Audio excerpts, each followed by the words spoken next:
আমরা দেখেছি অনধিক 20 জনের শিক্ষার্থীদের একটি দল তারা ভারতীয় হাইকমিশন সহকারী হাইকমিশনের বরাবর লং মার্চ করেছেন এবং এখানে এসে ঠিক 100 মিটারে আগে সহকারী হাইকমিশনের যে অফিস সেটার 100 মিটার আগে তাদেরকে ব্যারিকেড দিয়ে দাঁড় করিয়ে দেওয়া হয় এবং তারা বারংবার অনুমতি চায়।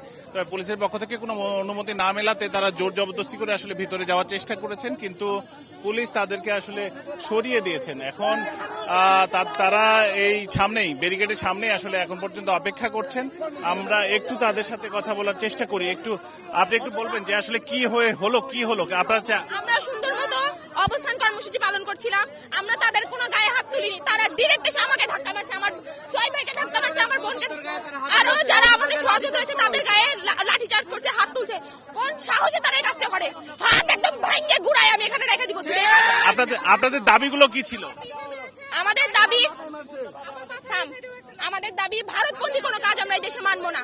তারা কতটুকু নিকৃষ্ট মানুষ হলে আমাদের ভাই বোনদেরকে খুন করা, সেই মানে আসামিকে খুনিদেরকে তারা ভারতের আশ্রয় দিচ্ছে এবং তারা তাদেরকে শেল্টার দিচ্ছে।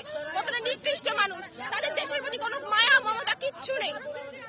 এখন পর্যন্ত শিক্ষার্থী যারা আছেন এখানে তারা বলছেন যে তাদের গায়ে হাত তোলা হয়েছে পুলিশের পক্ষ থেকে এবং নারী শিক্ষার্থীদেরও গায়ে হাত তোলা হয়েছে বলে অভিযোগ।